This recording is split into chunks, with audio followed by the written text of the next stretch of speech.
Josie, we're Hi. live. Hello, Hello. Josie Glabach. How do you pronounce your last name anyway? Glabach. Glabach. What's happening, Mhm. dude? Great to see you, What's up? man. Great to see you live. We were talking before the show, and I was like, "No, we shouldn't talk too much." I never Mhm. know about that. What do you like about like loosening up the guest and talking for 10 or 20 minutes because you might say stuff that you want to say on camera? We If that happens to me, I just make them repeat it. I'm like, that Okay, is then let's awesome. You're going to say that again. let's do that then. Hmm. You were talking about your new channel. So for people that don't know, the Redheaded Libertarian was I guess that was like an online channel that you used in the beginning, and it's just kind of stuck with you Hmm. over the years. And then Yeah. you go by your regular name, Josie. What is do you just kind of phase in and out of that, or do you have Yeah. one or the other you choose? It's a little bit of both. I kind of go by Josie, the redheaded libertarian. Like when I'm on Timcast, that's how Tim introduces me, Josie, the redheaded libertarian. So, and then like if I see myself on a list or something, it's just Josie. So I'm like Cher or Madonna, where I don't even need a last name at this point. It's Do you ever just think about legally changing your name to Josie? no, I don't think so. It's not even my real name. It's just my nickname. Oh, Yeah. would you ever use your real name publicly? Not really. Just because of a privacy thing. It's out there. You can find it, but it's just a privacy thing. I don't really use my real name. I thought about changing my legal name to Ian, just the Uh-huh. whole thing. And it was Uh, like kind of a low point in my life where I was like, I got to do something with my life. Maybe I'll just mhm. become Ian, like it would have done something. But I think I'd already branded Ian Crossland across social media, so I figured it was kind of a bad move. Uh, Yeah. Professionally, it would have been a bad move. It was strange. Like when I'd lost my account during one of the purges that old Twitter did. And when that happened, I actually reached out to Tim and I was like, should I rebrand? Like, should I just not be the redhead libertarian anymore? Maybe I should just be somebody else. And he goes, no, absolutely not. Don't you dare. So I kind of just stuck with Josie, stuck with the redhead libertarian, because I went through something then too. And I'm like, all right, is this like a fresh start? What is this? And I ended up What getting my page back, but what did you get banned for? no idea to this day. Not a clue. I just It just went on, couldn't log on one day, and I was gone for a year and a half. Oh my God, what was it like? Well, you develop a lot of haters as you're getting bigger. So I kind of like made like an alt account and I kind of hung out on there for a little bit. Um, but then they'd find you and they'd be like, haha, look at you, you're banned now. And so that was like kind of weird to deal with. But other than that, I mean, it sucked because I had a platform of about 80,000 at the time and I lost my voice. I lost like this thing that I was building and I didn't know why. I was just punished. So that sucked. I ended up growing my alt account to about 50,000 in that year I was gone. So I was starting to build it back up again, and I kind of just resigned myself to. It was Queen Josie, Kween Josie, and I kind of just resigned myself to being this new version of myself. And I was like, whatever, the redheaded libertarian's gone, and that's okay. I'm cool with that. And then I think April 26th, Elon Musk's announced that he's buying Twitter, and the next day I get an email saying, "Oh, you have your account back." Oh, before they even bought it. Before he even bought it, it was the day after, within 24 hours of his announcement. Oh, that is insidious. Yeah, I didn't even know like what to think What? of it. It And was definitely malicious for sure. then you just started using it immediately when you got it Yeah. back? Oh yeah, I came right back and I was like, "Today's gonna be wild." I think was my first tweet, and people were figuring out like, "What? Oh my God, she's back!" Yeah, it was crazy.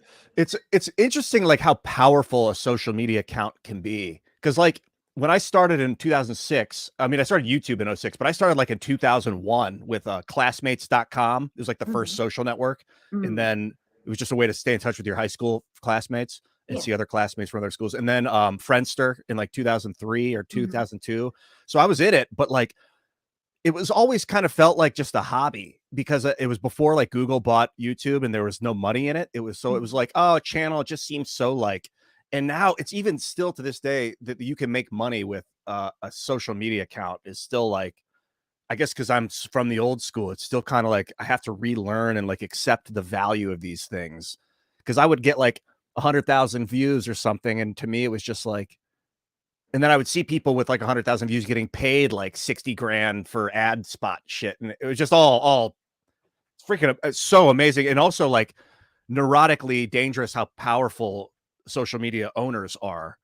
that they can just turn on and off accounts and promote accounts to make people like super rich. Mhm. Absolutely. I really love the way that Elon handles the new X, the way that, I mean, I wish there was more transparency in how you're paid if you get ads, but you have the option of getting subscribers, and there's ways to earn money just by being on X, which is really cool. And I like the way that it is set up, that, you have the ability to do that. Have you ever taken ecstasy? No. I have, and every time I hear people being on X, I'm like, yeah, maybe not every time, but a lot of time. I'm like, okay, did Elon think that one through? He probably did.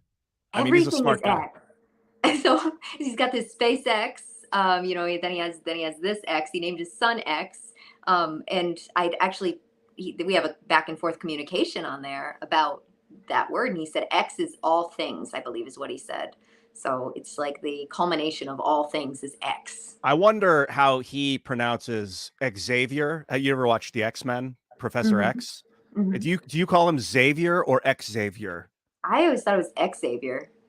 I always go with Xavier.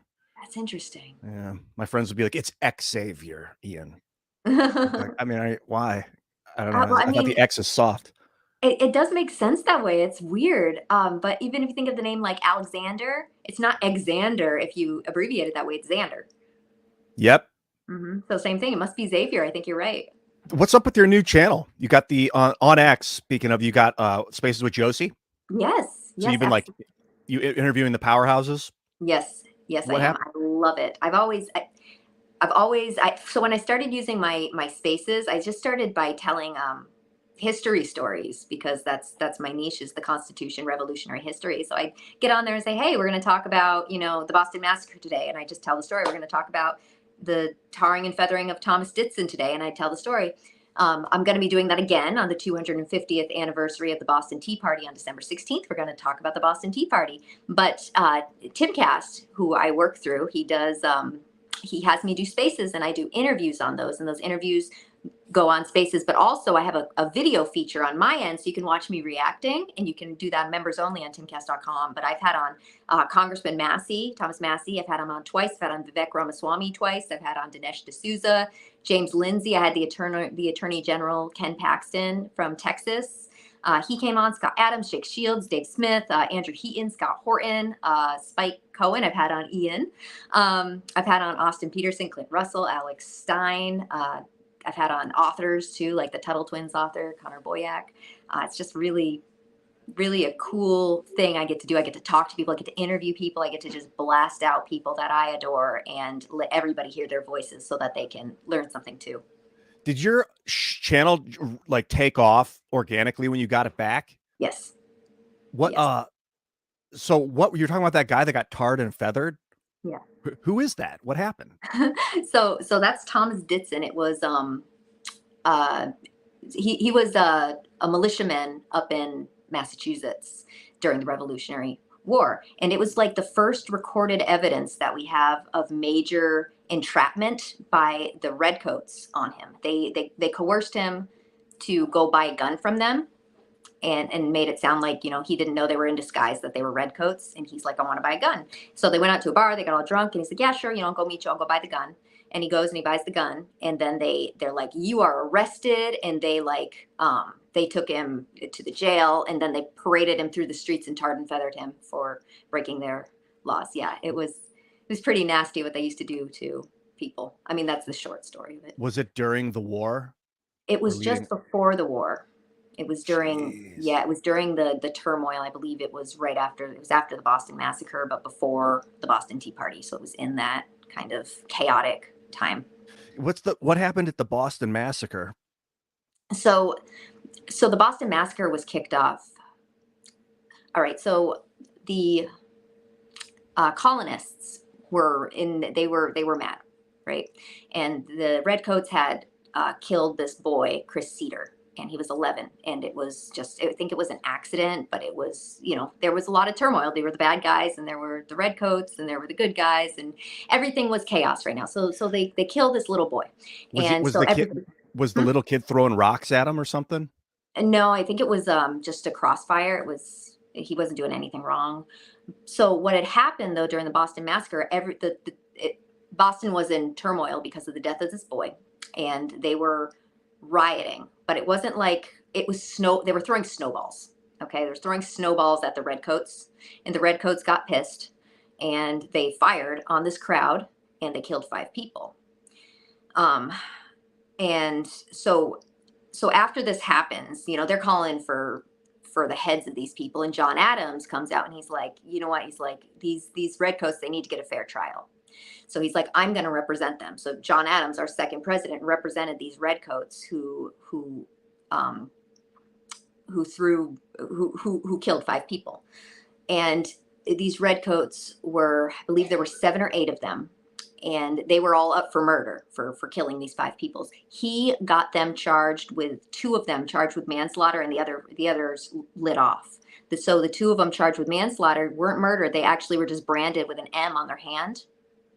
And I mean, this is because John Adams respected law so much. He was a lawyer, and he believed so much in a fair trial. He believed that people were inherently good and that they would inherently do the right thing. And he believed this so hard that he went on to represent them, and he won, because at the time we were less divided as a country than we are right now, because that kind of stuff just doesn't happen anymore. There's very you don't really get a jury of your peers anymore. You can get biased juries, biased judges. And this just, I mean, even at a time in 1770, when we were about to erupt into the Revolutionary War, there was still more understanding and empathy than there is today. Yeah, but because of mass media. Yeah, I think that there's some Operation Mockingbird stuff happening for sure. They're able to corrupt, manipulate a lot of people just with a few words that just make people go crazy, like the word right, far right. That's one trigger that they use. The phrase far right, and that immediately makes whoever their base is say evil. Yeah, I heard the guy, I think he's the CEO of Media Matters, or the president or something. He was just doing an interview with, oh gosh, I wish I could remember. And he used a bunch of buzzwords like far right, white. Yeah. What was his name? Maybe you saw the same interview. I think I did. I think it was the MSNBC. I can't remember his name though. Yeah, but it was like 5 buzzwords in a row, and the 6, and when he said the 5th one, I felt this feeling of comfortability, like, I get it now. Like I became stomach washed. It was my gut. I felt it in my gut. Something changed because I'm so familiar with even though I know their buzzwords. By the time he said like white supremacist, white hate, radical right-wing terror, and all these words, and then I was just like, oh, I get it now. I'm on his, I get him. And I was like, I shook myself out of it. I was like, don't fuck you, dude. Don't fall for this. Don't fall for this. Don't. And then I'm like, am I supposed to hate this guy? And then I'm like, because like this John Adams thing, representing who you think is supposed to be your enemy, do you find any value to that in the modern day? And the caveat of why I asked that question is a lot of particularly Phil Labonte, who I talk with a lot on Timcast IRL, he'll say like, societies that are too tolerant or too liberal allow for like communism to seep in and corrupt it from within. So like if you play by the rules and they don't, you're going to lose. And so was John Adams playing by the rules in a time when other people, before the times that people were willing to break the rules, or is that a tactic we should be utilizing, in your opinion? He was almost, so he helped write the Declaration of Independence. So he saw the ills that were happening in our country, and they're all articulated in the Declaration of Independence, everything wrong that happens. And what's eerie about it is a lot of their grievances written in the Declaration of Independence are happening right now. It's wild, like the parallels if you go through and read them. So I believe he saw what America could be. He knew what was a natural right, and he knew that those were being disrespected, but he believed everybody had the right to a fair trial. Everybody had a right to a jury of their peers, all these things that are now enshrined in our Bill of Rights. And none of this existed in 1770. We were subjects of the crown. So he was able to see a vision for America that he believed in so greatly, and test it and have it work. What do you think is being violated right now? Like these grievances you said that are Yeah, mirrored I'd today? have to pull up I went through it about a month ago, and I was just like wildly, I have to pull it up. I'm going to pull it up so I don't misquote anything. I would hate to do that. Yeah, while you're pulling that up, there's definitely a sense of idealism I feel like is necessary to run this country. Like Hmm. you've got to kind of not assume the best out of your other people, but like manifest greatness. I'm not sure how to say it. Like tell the people you're smart, you're capable, you can do it. And just even if you think they're evil or they're failures, you manifest their ability to do good. And rather than be like, oh, they were bad, so they're always bad, lock them Hmm. away, get rid of that. Like that's just not the ethos of this country. This is like love your neighbor, respect your neighbor, guard yourself, but respect. And that's I don't know. Yeah, where's So 3 of the 5 ones, there were 5 main grievances in the Declaration of Independence. One of them was that it was becoming a police state, which we are seeing now happen. So the British soldiers were in the colonies without permission. That was a big one, and that's what we're really seeing now. We're seeing police state type stuff. We're seeing them violate the Fourth Amendment, use the Patriot Act um, against us. The second one was quartering British soldiers in homes, which that's the Third Amendment. They can't do that anymore. Another was they weren't punishing the troops who were harming the colonists, and this is another part of a police state. They weren't there. They were hurting the colonists, but nothing was happening. The crown wasn't doing anything. They were even moving trials from the states into England so that they can do a biased trial there. They were cutting off the colonists' trade with the rest of the world.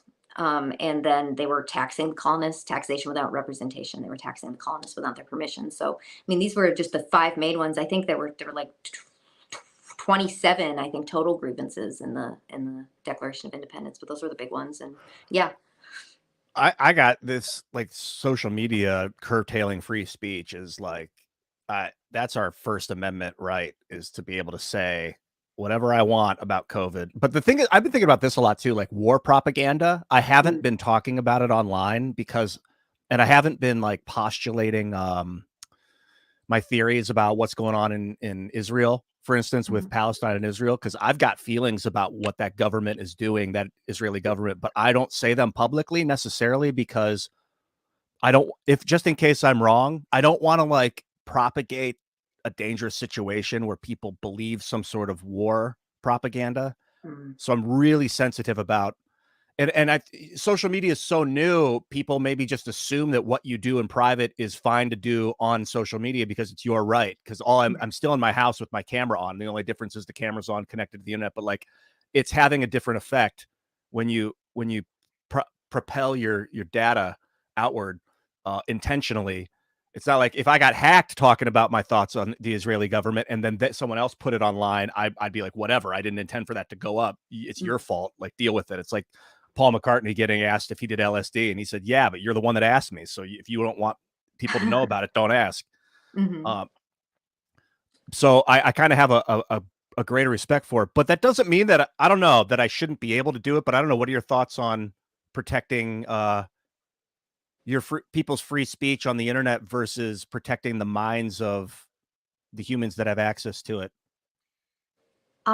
Congressman Massey had come up with an idea, a internet bill of rights that would enforce protection, like because this is the new public square, no matter how anybody wants to look at it, and that would just make it so that it'd be more like X, where we can speak freely.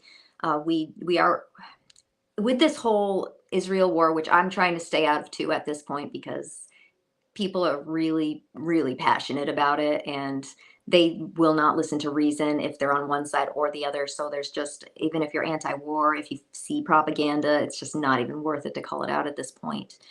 But we're seeing even some of the presidential candidates talking about how they're going to censor speech, and we see people celebrate that in the same way they celebrated the Patriot Act after 9/11. Like, oh yeah, this is great, like we need anti-Semitism censored. It's like, no, you don't. You need to beat it with better speech. You don't need it censored. How much of a coward are you? Like, shoot that shit down. So I don't like the idea of a war or a tragedy being exploited to take our rights, but that is just what governments do. So we're seeing it now. It's something definitely to pay attention to. I believe Nikki Haley and Ron DeSantis have both said that they want to censor anti-Semitism or punish it. But I'm of the camp that we need to fight it. Just use better speech. You don't need it silenced. That's Be better. I'm a radical constitutionalist in that Mhm. sense, but also I think tend to be a realist of like, well, a dog is a dog and a cactus is a cactus, and I'm done debating. Like, obviously, they're both also, you could consider a globule of molecules. So you could say a dog is also molecules, but a dog is still a dog, and I'm pretty realistic about it. When someone puts a internet video up that says something about Jewish people that's really horrible, like death, destruction, eradication, and the video sits up and then gets pushed to the front by the person that owns the network and gets hundreds of millions of views, and then other people start to repeat that information, that is Mhm. a weapon. It's weaponizing info. So in that sense, I understand the value of censorship, that you don't want to show little kids blown open bodies. You don't want to push that to the front of everyone's view.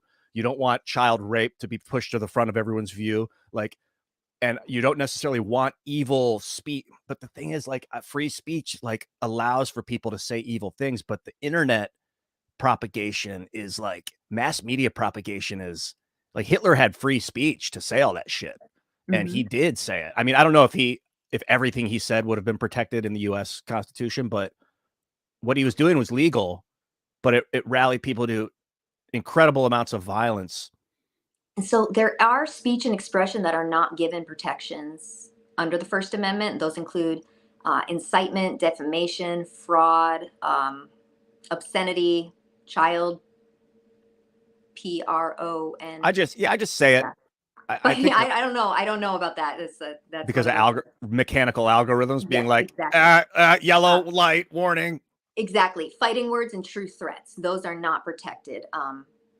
There are blanket regulations on speech, time, place, manner. Usually that's done with like permitting, for instance. So, like you can have speech and um, you can protest, but you might need a permit to regulate it. But there are so calling for the death of people, that's not protected speech. I think So it is. I could be wrong, but I think, are you saying it's it's not a got true a threat? yeah, true threat. So it has to have like imminent Yeah. danger. So I am going to whatever you tomorrow. Mm-hmm. It's like have a time at this And a place. place, a time and a Hmm. place Yep. And creates as soon as that imminency. happens, no longer free speech. But if you go online and say, everyone destroy, and you name the person, or everyone kill and you name the person, technically that's legal. Mm. There's no imminent threat to that. Although it could make it, as far as I know, that's legal to do. It could be incitement. I guess that's true. Yeah. Incitement, but I think you need more than just. See, this is maybe you're right. I'm not a legal analyst. I know. I believe that could, if you're inciting people to hurt somebody, I believe that would fall under Well, incitement. what about if you go online and you're like, everyone, take your money out of the bank at this time on this day? It's not a crime Mhm. to incite a bank run. And it would destroy the banking industry if everyone in the United States jumped on and did that. It would even if like 30% of the people did that, it would bankrupt the entire industry and cause mass social chaos. Mhm. But I think it's They totally legal to do. they probably charge the guy with something else. Like, oh, there was a riot that happened. Now you're responsible for it. They'd weaponize the law in a way against him or against those people that did that in a different way, in order to hurt them. You mentioned earlier this thing I want to pull up. Mhm. It's what'd you call it? A constitution for the internet. I think you said Yeah. Thomas Massey had mentioned. Yep. I don't know if he's building one, but these guys have already had this up, which is pretty interesting. It's Mm. called the Manila Principles, and that's manilaprinciples.org. Anyone, there's six principles. I don't know if this is all that's needed, and I really haven't committed these to memory, but just so people that are Mhm. listening and want to follow along. The first one is the intermediary should be shielded from liability for third-party content, basically meaning YouTube should be shielded from getting sued for stuff that I post on YouTube, like Mhm. protects the platforms so the Yep. platforms can exist independent of the people that use them. Second one is that content must not be required to be restricted without an order by judicial authority, that's wildly questionable. That would mean, I think, that networks would not be allowed to censor data. I don't know I about that. mean, after COVID. they censored a ton of data that caused a lot of people to die, like, let's be real. But I understand it, but it's saying that they need some kind of a warrant related, um, like it need to go through the government in order to censor. Maybe. Hmm. That I don't know about that one, because I think private terms and conditions. I think we honestly that we need to free software code as part of this, but let's Yes. move on to the third one. Is requests for restrictions of content must be clear, be unambiguous, and follow due process. Which absolutely, I think clear in that they must be made public as well. If the I've never worked in the government, and I think a lot about what if my thoughts on government secrecy would change if I was running the show. What do you think? Mhm. I think that the government's always gonna be the government. They're always gonna be in power, and they're always gonna use that power to hurt people. I mean, I guess what would be interesting, like this new government in Argentina, which is an anarcho-capitalist president. I guess it'll be interesting to see what he does to the government to make it run differently. But what we have right now in really any government is they have too much power, and they use that power to hurt people. So I want to circle back to Javier Milei, this guy in Argentina. Let me wrap through the other three of these, and then yeah. let's do it. The fourth one is that laws and content restriction orders and practices must comply with the tests of necessity and proportionality. Laws and content restriction orders and practices must comply with tests of necessity and proportionality, meaning you can't go in and be like, everyone that mentioned brown dogs, you have to ban them all. And the judge says it. No, there must be eminent need to do it, and that the response is being proportional. You're not like eradicating swaths of activity because unnecessarily. The fifth one is that laws and content restriction policies and practices must respect due process, which is similar to the third one. Anyway, this is not as interesting as I thought it was going to be. It never is, which is why I don't bring this thing up very much. I feel like this is kind of a boring first stab at creating an internet bill of rights. There was But an attempt. yeah, and I should talk to Thomas Massey more about it. If he's Hmm. literally working on it to instantiate into law, would be interesting. The sixth Yeah. is the transparency and accountability must be built into laws and content restriction policies and practices. I think 3, 5, and 6 are kind of hammering the same nail from 3 different angles. Just Yeah. Yeah. I mean, I guess that could include freeing the code for transparency and that yeah, number. really. Because if someone's sitting on proprietary code, they can just tell you that they're following the law when they're not, and you wouldn't know. Like the code is the law of the internet. Mm-hmm. But it's not law in the sense that we hope that people follow it. It's literally like those are the pathways of maneuverability, Yeah. is the way it's written. I'm going to bring up a photo of Javier Milei. This guy's hilarious. Mm. Have you talked to him? I haven't talked to him. No, I would need a translator if I did, for sure. Yeah, I hope he learns English. This is Hmm. like the one thing. If this motherfucker I did, know this guy's awesome. for Tucker's interview, he had an earpiece in, and I think he probably had a translator going right into his ear when he interviewed him. Oh, Hmm. good. Yeah, you know what? If I do interviews with foreign dignitaries, I want my translator that speaks Hmm. English and then tells me, and I want the foreign dignitary to have a translator, and I Yeah. want our translators to keep each other honest. Because like if my translator tells me something that the other leader said, but they manipulate, I'm picturing Jack Posobiec if we go to China and we're talking to Xi. If Hmm. Posobiec tells me what he feels like Xi said, but like changes a word or just kind of says it in the way that Jack wants to say it, I want Uh-huh. to make sure that other translator's like, no. She did not mean it like that. He meant it like this. So the four of us can like agree that I don't want to inadvertently be manipulated by my own translator. Essentially, Absolutely, very important. this is the dude, Javier Milei. He won. How? So he wants to turn the Argentine peso. They use the peso as their currency. He Hmm. wants to convert that and make them use the dollar. Hmm. I just Yeah. found that out, which is I think why he won. I don't know if the CIA was behind this guy and like he's going to Americanize the country. What are your thoughts on that? I know that the inflation rate went from 124 to 138 between August and September, so it is rapidly rising, and people are just they are at their wits' end. What's interesting is they're a socialist country, and the socialist country clearly failed because socialism fails every single time you do it. But countries like Venezuela, they just die out. They just pretty much end. They just go away. But in this case, Argentinians, they found a solution, and that was this anarcho-capitalist libertarian president and this policy. And what is interesting to me about this as a constitutional person is that there's a lot of parallels between this and freeing ourselves from Britain. And they took the way of liberty against the tyranny, and instead of just giving up, which I just find fascinating. So I'm really excited to see. We haven't really seen something of this magnitude happen since 1776. So I'm just really excited to see where this goes. What is his plan? So his plan is to cut the ministries, which are essentially cutting the cabinets. That would be the equivalent here: Department of Education, Department of Transportation, Department of Interior, all that. He just gets rid of it all. I don't know if he's going to send it to the private sector or local, or I don't know how it's going to work there. But that's a big thing he's going to do. And then, like you said, he's going to move from the peso to the dollar, and that should help with the inflationary pressures. He's also been talking about crypto a lot, yeah, kind of doing what El Salvador did. Competing currencies. Yep. Yeah. He had an interview that I found about that. He's open to competing currencies, including Bitcoin.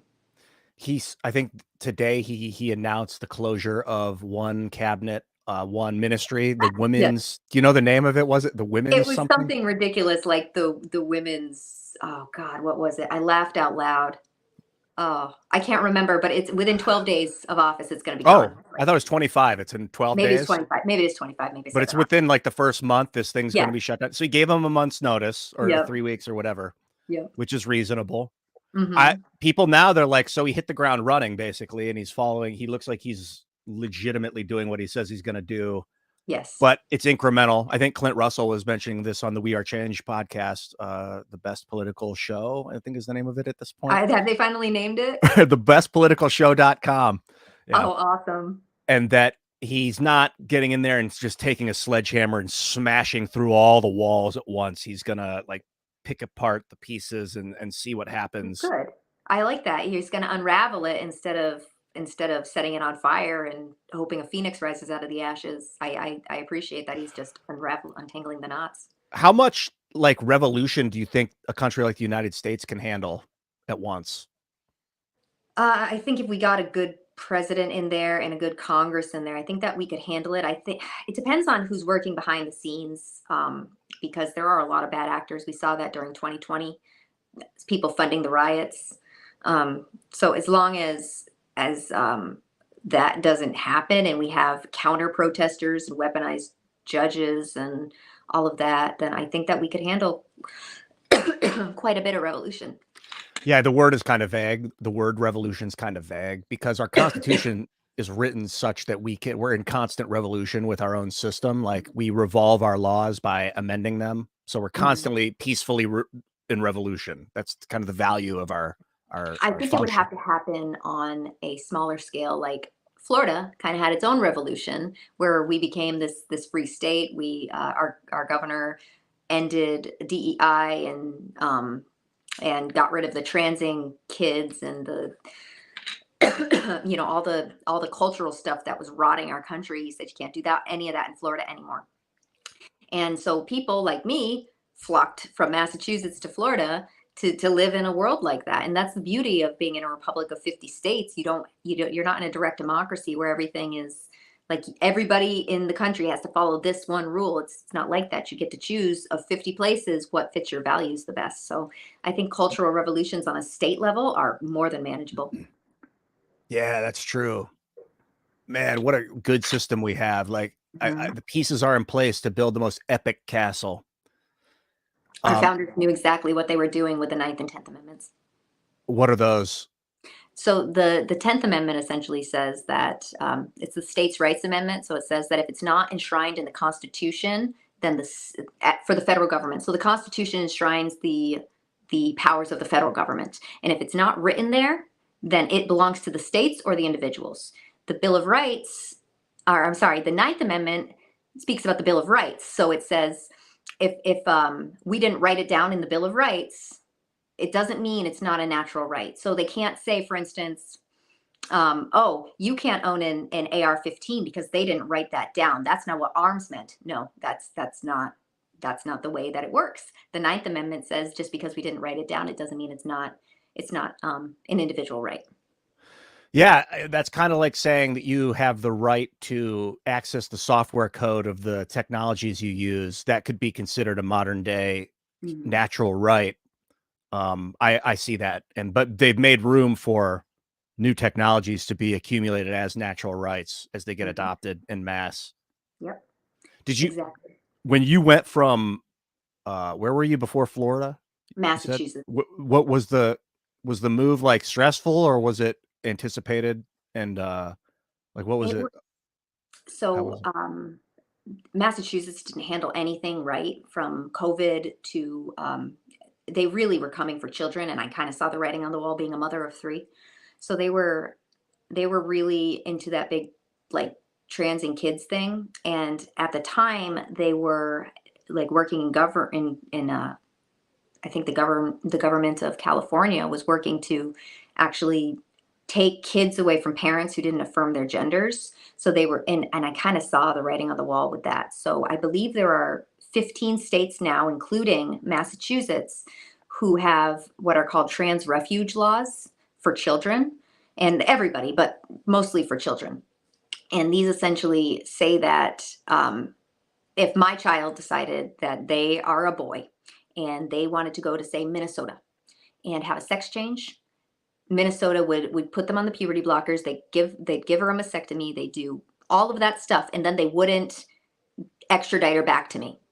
They would legally kidnap your child, put them in their system, and say it's to protect them from their mother who doesn't honor their gender. So I believe there are 15 states that do this right now.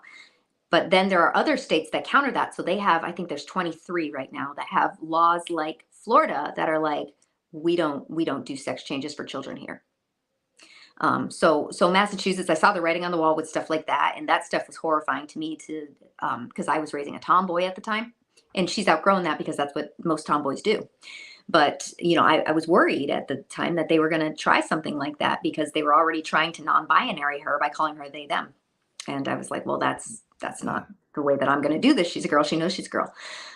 So there was that, and then there was also COVID stuff that they were handling. So they were trying to make it so that if you went into any city with any store that had an open eatery, for instance, like like if Publix had an open eatery where you could sit at tables and eat something, you wouldn't be allowed in there without a vaccine if you were over 6 years old. So they were trying to push this, and it worked. It worked in a lot of the big cities, but it was coming to my area. It was coming to Western Massachusetts from like the Boston area, and they were starting to try to do these things too. And I'm like, well, I'm not going to not go grocery shopping again because I'm not vaccinated and I haven't vaccinated my children. Like this is going to kill me. So it just came to a point. It was 2021, late 2021, and we're just like, we gotta get out of here. We can't do this anymore. The only thing that, when I think about kids being able to go be like, I feel like I'm a different gender, my mom doesn't Mhm. agree, and then the state comes in, is like child services in the 80s. My brother would always be like, I'm calling child services on you, when my mom would be like, she'd be mad, she'd scream at him or whatever, or if it ever Mhm. came to it and she smacked him or something No. like that, like he's screaming at her, he cusses at her, and she like, which, technically I guess that's child, could be considered child abuse, but like it wasn't hard, and he would Mhm. like blow it out of proportion and be like, I'm calling John Sir, and like it was like a funny threat because we were like, well, I doubt he really will, and if he does, probably not, because she wasn't like beating the hell out of him, but Uh-huh. that ability to, like, for a child to take control of the parent is like, man, that is a dangerous precedent, because kids are erratic, can be erratic and emotional, like their logical frontal Mhm. lobe hasn't developed, and so I used to play Wonder Woman when I was like 4. I'd dance Mhm. around out in the yard with a rope and be like, I'm Wonder Woman, because she was a badass and looked like my mom. And then Yeah. but my parents were like, oh no, maybe he's a woman. They were just like, he's creative, he's an Yeah. actor, and they come on it. Exactly. Yeah. And I hope that I hope that parents understand that kids are like wildly creative, and it's okay to pretend to be someone of another sex. Mhm. You're still you. Yeah. So most parents understand that, but there are the state that's like, no, you're abusing your child by not letting them think they're really Wonder Woman. This is child abuse, and we're going to take them and we're going to put them on hormone therapy, and you're never going to see them again. It's terrifying. It is really freaky because if I was a kid and if I was 6 today or 7 and I had the internet and TikTok and they're like, your parents, I wasn't like I am Wonder Woman. I was pretending to be because I hadn't been abused for the first 6 years of my life. I wasn't disassociative. But like if Mhm. I was a little more didn't want to be with my parents or didn't trust them, then Mhm. I went on TikTok and they're like, your parents are fucked anyway. I could see myself getting shipped off or going off or like getting picked up and going and getting fucking sex change just out of hate, out of like distrust of my parents. I don't know. Well, that's the thing. I mean, a lot of what it is with because gender dysphoria, true gender dysphoria is exceptionally rare. It's like 0.1001% of the population. People do not have that. But now 20% of Gen Z thinks that they're a different gender. It's a social contagion. And it's also like a rite of passage. So it's like me and you maybe being skaters or goths in high school to kind of stick it to our parents. Now it's like, oh, well, I'm actually a girl, to stick it to their parents, a lot of them in that regard. It's like a rite of Yeah. passage. And then I guess if the medical industry comes in for profit is when it gets really, really dangerous. Yes, that's when it's completely sinister. So we're seeing detransitioners like Chloe Cole, for instance, suing. So this is where we're going to see like some repercussions. We're gonna kind of see where this goes. We're going to see if they back off from this because now they're going to start having to pay for it. Yeah, I think the Chloe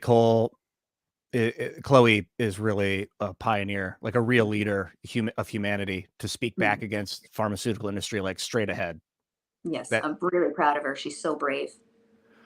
when you got to Florida, was it just like weight lifted off your chest or something? It was a completely different world. So I would leave Massachusetts, and everybody everywhere is still social distancing. I mean, this is moved in March of 2022. Okay, so we're been out of the pandemic, but everybody's still getting their booster shots. Everybody is masked. They're still social distancing. It's cold up there. It's gross because it's Massachusetts in March. Drive down to Florida. There's not a mask to be seen. Like everybody's just normal. It was like coming into a completely different world after being in a gulag. it was it was incredible. The only regret I have is that I didn't do it sooner. I was there a month ago. I'm going back this next week for on Thanksgiving. I'll be flying down for a week. I love it so Oh, much. oh, If are you you're gonna be around, in we should Miami? do something. What's that? Are you gonna be in Miami? Yeah. Okay, I'm gonna be on the greatest Oh, podcast ever. yeah. I'll be there. That's right. I'll be on that episode with you. Oh, okay, cool. Yeah, so that's gonna be really fun. Yeah, so that'll be December 5th. I think I'll be on that. Oh, wait, maybe I won't then. That's in 2 weeks. I plan Is on that? staying for 1 week. I Yeah. Oh yeah, Uh, Thanksgiving's this week, isn't it? yeah, in 2 Oh days. yeah. Luke was gonna have me on the 28th, but that didn't quite work out for my Okay, schedule. So that's what it yeah, you were was. supposed to be on with me, which would have been really fun. But Well, yeah. maybe I'll stay for another week, but I don't think so. I Oh stay well, for that'll be 3 cool. weeks. I'd love it It's if you so did. We'd have fun. dude, when I was there, it was like I was walking around at night, and I don't normally my whole life, I've never been afraid to walk around at night, except Mhm. in New York City in the dark, in the alleys, I'll avoid it. But most of New York City and Manhattan's lit up, so it's kind of like Mhm. the day even at night. But lately, I've been like realistically watching maybe too many X videos of people getting mugged at gas stations and stuff, and I'm like a little more on edge when I'm out at night, but that's probably a smart thing anyway. But in Florida, I wasn't. I was like, dude, all these people think I'm packing heat right now. No one's gonna touch me. And I would look around at other people walking their dog, and it just was like a very zen, respectable feeling, even at night in the dark. Mhm. It was really, really cool. There's a sense of security that comes with constitutional carry. Yeah, yeah, Mhm. big time. It's just even if you're not carrying. People just uh, assume you are. Yeah, Yeah. yeah. Was something else I want to. I don't know. What else is on your mind these days? Oh, hmm. What I interviews you mean, got coming up? oh, okay. I'll be at the Libertarian presidential. I guess what's it?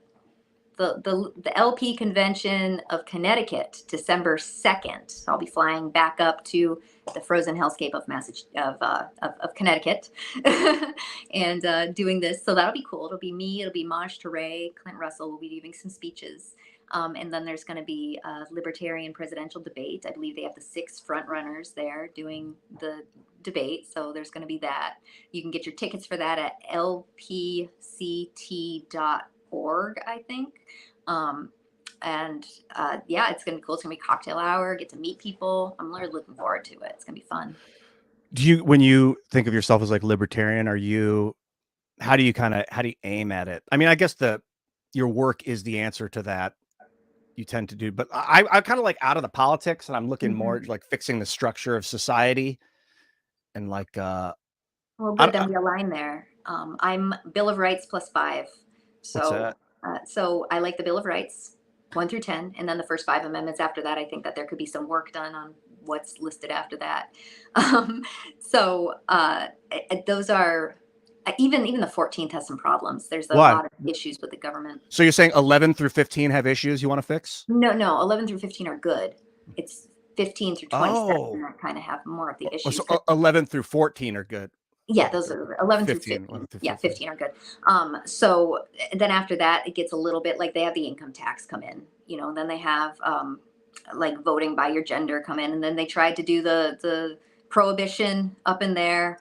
And then they did the senators. They made it so the senators are directly elected, and that's bad. And there's just a lot of bad stuff after that. So I believe in the Bill of Rights, and I believe in, like I said, the 9th and 10th Amendments, and that there's really not that necessary to add all these extra amendments, because everything that you want to do, as long as it's not tyranny, is you can do under the 9th and 10th Amendments. So that's just my perspective. So I'd like to bring our country back to kind of that model, really embrace that again. Do you think repealing the Federal Reserve Act would cause massive chaos and the destruction of our society? No, I don't think that would happen in that way. As long as we had our money managed specifically, like as long as the dollar wouldn't crash. If that happened, if the dollar crashes, then we're screwed. Then we're World War III. But so I don't believe that the act is holding that together, though. What I'm thinking of, though, is that if we at a state level adopted a cryptocurrency, that would be, instead of just repealing the Federal Reserve Act and like cutting the head off the Hydra, which the Hydras tend to grow new heads. That's the whole point, is why you don't just go for a head. Is that you change the body itself, which is that might actually, like, I know Florida is like kind of heavy, deep, especially Miami is deep into Bitcoin. They really incentivize businesses to use it, or to, I don't know the exact laws of what they're doing, but a lot of it. You said, look like you're about to say something. Yeah, so the Constitution doesn't allow states to coin money, but you can coupon it. What's that?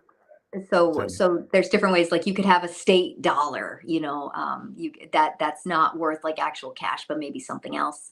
But they don't allow, it's written in the Constitution, they have to repeal it and write a new amendment to allow states to coin money, and that would take power away from the federal government, so they would never do that, unfortunately. But things like Bitcoin, they can get around that because it's not a state that's coining money. It's different. So it's I like think crypto would be the way forward. It's dudes with servers in their basement. Well, now it's evolved to like giant warehouses with like GPUs all mining Bitcoin, or governments.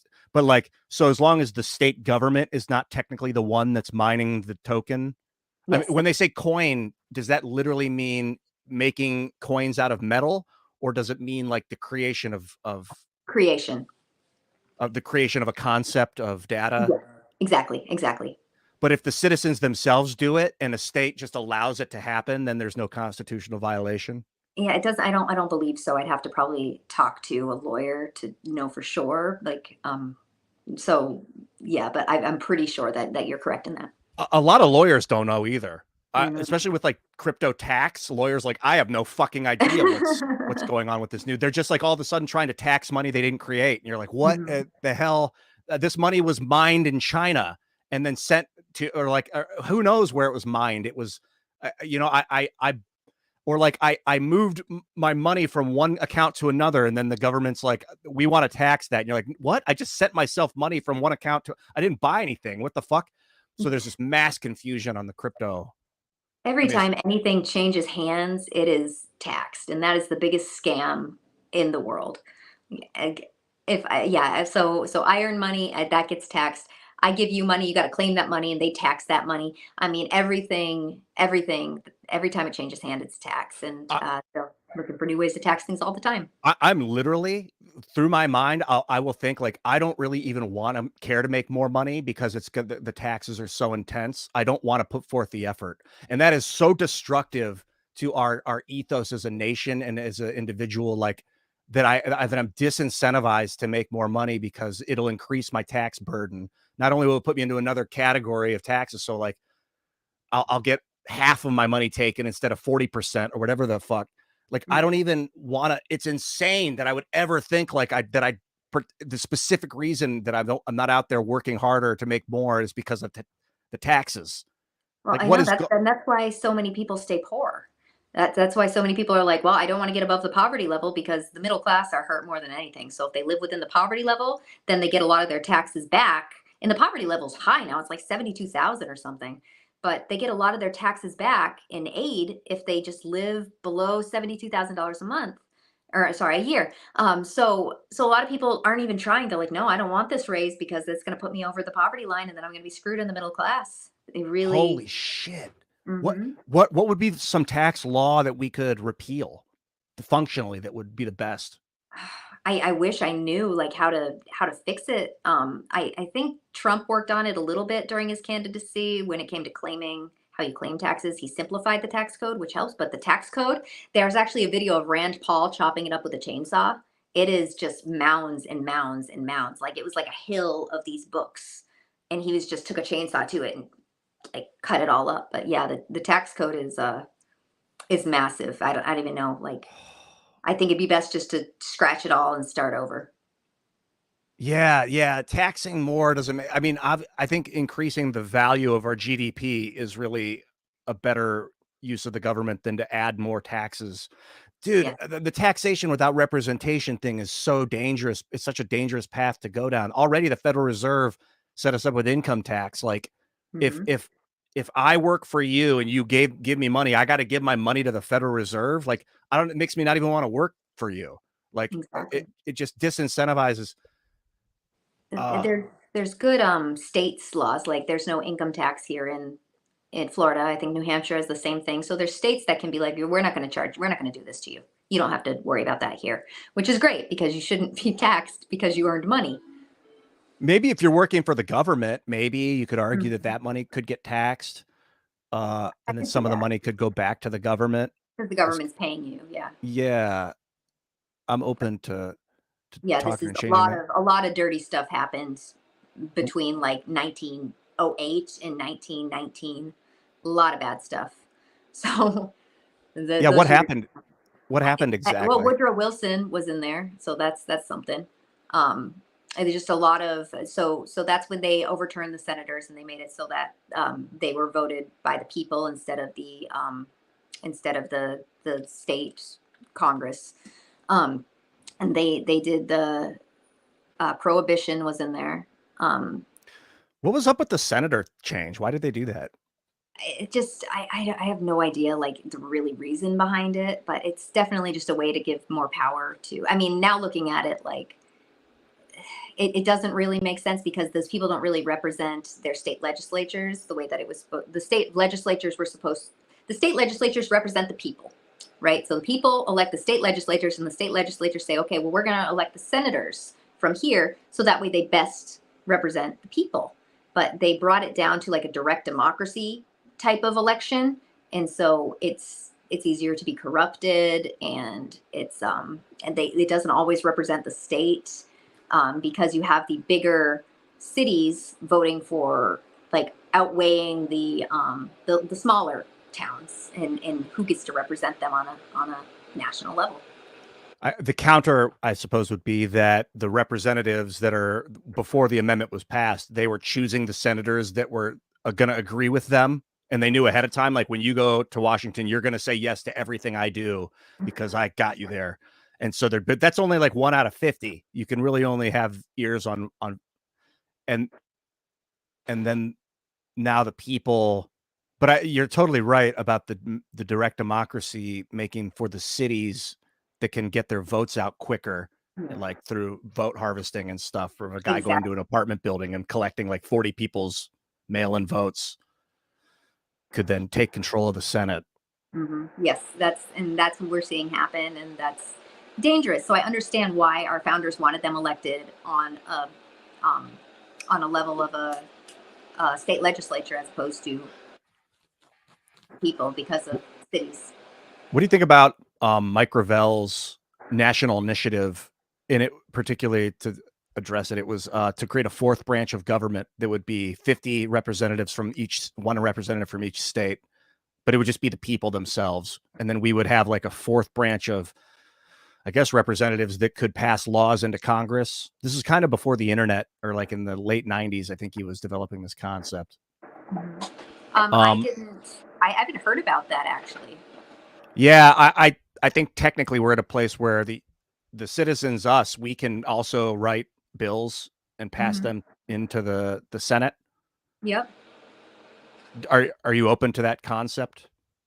Yeah, I'd be open to that, but I know that how many bills get written even in Congress, the chance of having a bill passed is really like, well, I guess it's more of an amendment. Okay, so if you think about how many amendments have been written or proposed versus how many have actually been accepted, it's something like the chance of having an amendment passed is 0.1%, because they're always writing this stuff. So the chance that it would get read, seen, all of that, it would just, it's almost like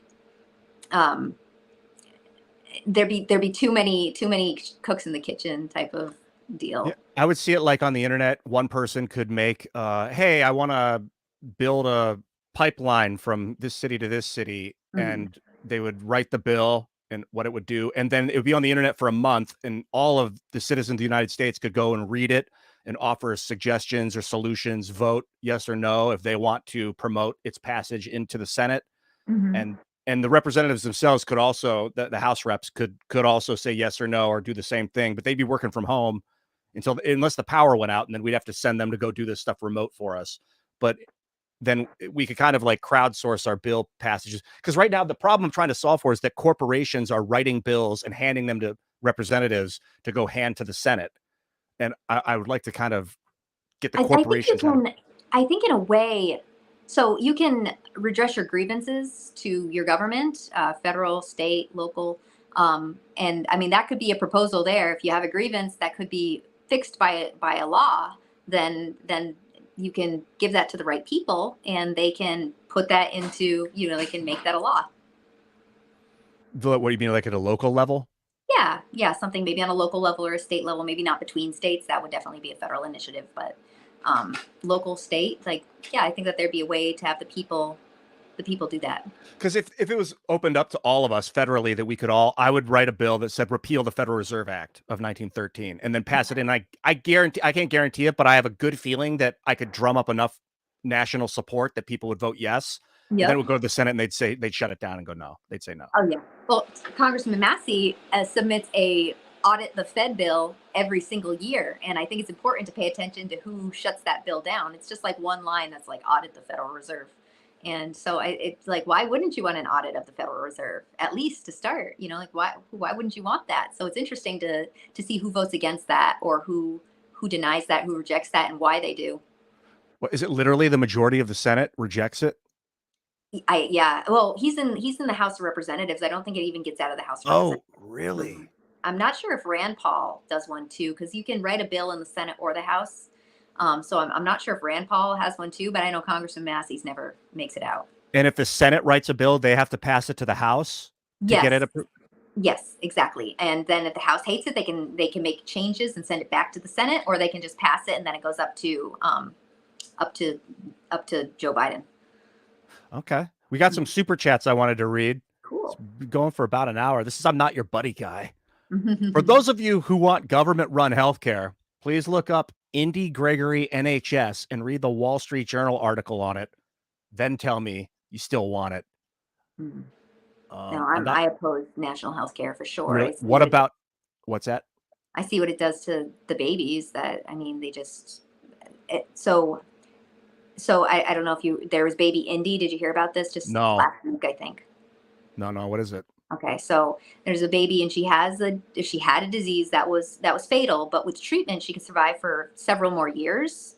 and she's just 18 months old at the time. And so the Italian government, and she's in England at this time with her parents, and the Italian government is like, and England's like, we're going to kill this baby because this baby, it has no quality of life, and this is just better for the baby. And the baby's still happy, smiles, knows who her parents are, so the Italian government's like, no, we're going to grant this baby citizenship, and we're going to treat this baby. And then the Vatican hospital comes out, and they're like, we are going to treat this baby. Like, we will do whatever it takes to treat this baby. And the NHS in England's like, nope. And they wouldn't extradite the baby to the Vatican, and they wouldn't extradite the baby to Italy. And they just took the baby off life support and let her die. Oh my God. Yep.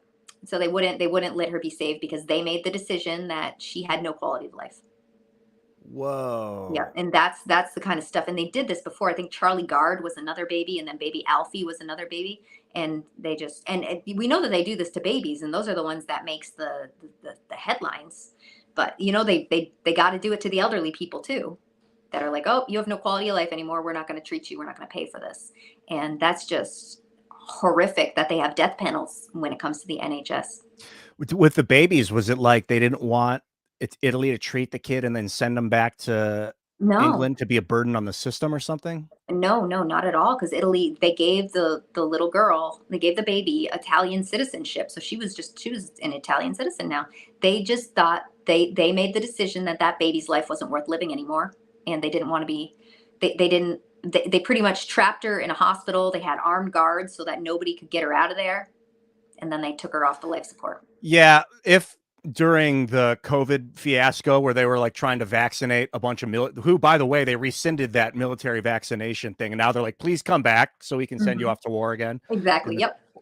So like that madness, if that had been all government run hospitals, like there would have been no options. It all would have been like the protocol.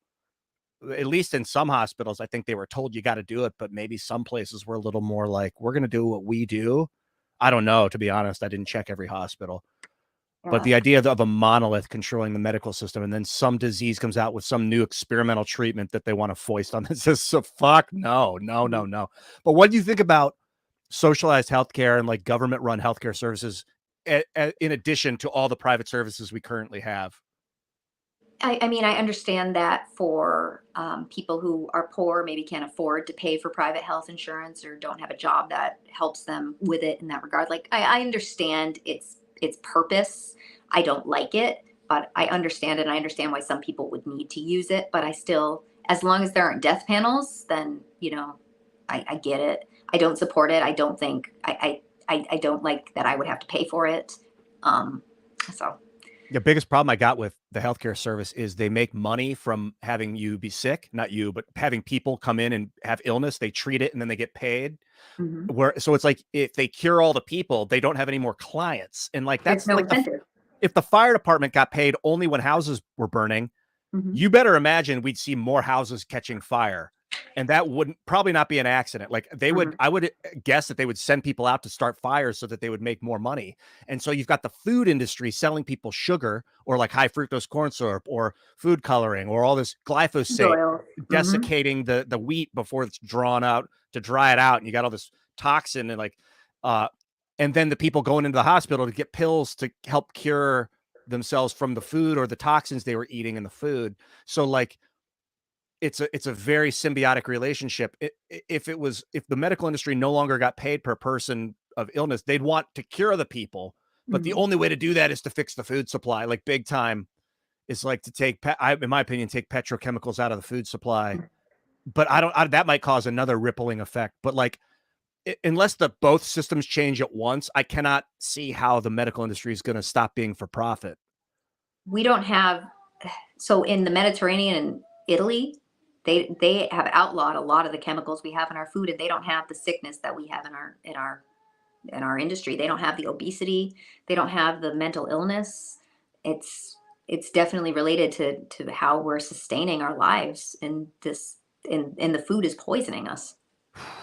That's a big ask, because I was like, Javier Milei, after getting elected in Argentina, should probably flee to the United States when he cuts all these businesses, or when he cuts all these government agencies. Because if he's going in being like, hey, you're going to be fired tomorrow. You're going to be fired tomorrow. Hey, guy that makes my food, You're going to be fired tomorrow. All the people that are protecting me as security, you're all going to be fired. And it's like, those people are going to turn on him. That's my guess, is that industry is going to squash if he tries to destroy it all at once. So that's the same thing with the food and medical industry. If we went into some sweeping change of like, you can't do any of these for-profit things anymore and all this stuff, that the person would just get executed in his sleep. So like, how the fuck would you untangle that mess? Flee to Russia and do it from the Kremlin? Like what? I guess that I know that he's switching to the dollar, so maybe the CIA is protecting him. I believe that's true. After I found out he was going to the dollar, I had I could rest a lot easier. I got another super chat here from Fuad Torres. Permiso. Fuad Torres. Hey, Ian Crossland, love you on Timcast. Important. My people gave me a book. That was Timcast, but without the T. Important. My people gave me a book about the history of the Earth, gods, how we are gods, Atlantis, space-time and ascension mechanics. I want everyone to read it, so I'll put X here name. Gannon G3. That's the name on X. Gannon G3. And at Fuad Torres 1. If you want to check out Fuad Torres's info. Thank you very much. The history of Earth. Dude, we didn't even talk about Atlantis. How deep do you go? I love the mythical history. I just like to hear the stories about it. Who's your favorite mythical god? Hercules. Oh, that's why. Because I think just because I grew up with the cartoon, and he was a redhead. Nice. Mine's Zeus, but I mean, he was a psychopathic, he had sex with his own children and had a bunch of kids, but also the dude wielded lightning. I think he had electricity. Here's another super. Yeah, dude. Stuart Walker said, in order for them to change income tax, we must be at war. Do you understand geopolitics now? It's quite a claim. Why do you think that? In order for them to charge income. Oh, charge. Did I say change? In order for them to charge income tax. In order for them to charge income, that's supposed to be tax, okay? Tax, yeah. Charge income tax, we have to be at war. Do you understand geopolitics now? I guess there's a lot of layers there. Yeah, I don't know. You'd have to show your work on that one. He paid us in pounds, so he's not American. Or are you inciting British propaganda upon us, Stuart? Just kidding, buddy. That's a euro, so you could be in any one of those countries. Well, they did start the income tax in 1913 and then went into World War I, which kind of escalated into World War II, and then Vietnam, or then Korea, then Vietnam, up into Iraq in the 90s. Well, they did all of the Clinton stuff, which is kind of Bosnia, Serbia. I don't even know what Clinton was doing. It was all happening on like NBC News. And then into the Gulf in 2001. It's like 100-year war, basically, that we've been at. That's insane, these banker wars. Like Switzerland was neutral in World War II. You think really Hitler wouldn't have just taken that by force? He was getting paid out by those guys. I mean, I don't have the paperwork to show it, but like the Bank for International Settlements. What's that? So that would make sense. Yeah, that the mother bank of all the Federal Reserve of New York, the Bank of England, the Bank of Australia, is the Bank for International Settlements in Switzerland. It like sits atop the Swiss mountains where they hold Davos, where all the brains of the earth. And that's the thing, because it's like anytime you hear about like Donald Trump, they're like, oh, I bet he's got money in a Swiss bank, So there's a lot happening in Switzerland behind the scenes. I think we'll go deeper on Switzerland. Josie, thank you so much for coming. Absolutely. We're really ending it at the top right now. A lot of people came in to say hello, and everyone, thanks for coming. I urge you to go check out Josie's work, especially these interviews with what is it on X? Is it Spaces with Josie? Spaces with Josie. Yep. Spaces with Josie on X. Yes, and you can go to the highlights tab on my page, and all of my future and past spaces are there. I am interviewing Michael Seifert, the CEO of Public Square Tonight. I had Dinesh D'Souza on last night. Next week, I'll have on the beautiful Lauren Southern.